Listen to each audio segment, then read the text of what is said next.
7 വർഷം മലയാളത്തിന്റെ തലവര മാറ്റിയ ലാലേട്ടൻ ആ സൂപ്പർ ഹിറ്റിന്റെ രണ്ടാം ഭാഗം വസ്തുതയെന്ത്? നിങ്ങൾ ആദ്യമായിട്ടാണ് ഈ ചാനൽ കാണുന്നതെങ്കിൽ എല്ലാവരും ഒന്ന് സബ്സ്ക്രൈബ് ചെയ്ത് ആ ബെല്ലൈക്കൺ അമർത്തുക. 2016 ഒക്ടോബർ 7-ന് റിലീസ് ചെയ്ത മോഹൻലാൽ ചിത്രം 2024 മലയാള സിനിമയ്ക്ക് മികച്ച തുടക്കമായിരുന്നു സമ്മാനിച്ചത്. ജനുവരി മുതൽ റിലീസ് ചെയ്ത ഭൂരിഭാഗം സിനിമകളും ഹിറ്റ് ലിസ്റ്റിൽ എഴുതി ചേർക്കപ്പെട്ടു. 100, 150, 200 കോടി ചിത്രങ്ങൾ വരെ മലയാള സിനിമയ്ക്ക് സ്വന്തമായി. എന്നാൽ ഒരു കാലത്ത് അന്യം നിന്നിരുന്ന കോടി ക്ലബ്ബ് സിനിമകൾ മലയാളത്തിന് സമ്മാനിച്ച നടനാണ് മോഹൻലാൽ. പുലിമുരുകൻ എന്ന ചിത്രത്തിൽ മുരുകനായി മോഹൻലാൽ നിറഞ്ഞാടിയപ്പോൾ മലയാളത്തിന് സ്വന്തമായത് ആദ്യ 100 കോടി സിനിമ.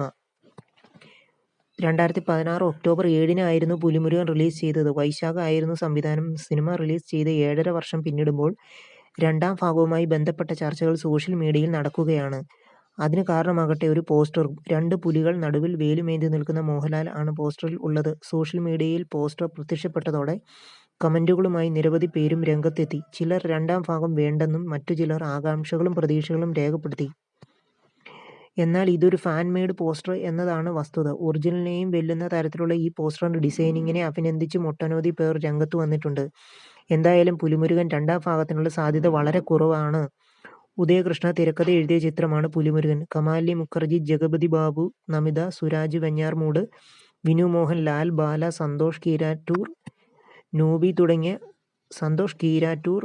തുടങ്ങിയ വൻ താരനിര ചിത്രത്തിൽ അണിനിരന്നു. എല്ലാവരും ഒന്ന് ചാനൽ ഒന്ന് സബ്സ്ക്രൈബ് ചെയ്ത് ബെല്ലൈക്കൺ അമർത്തുക.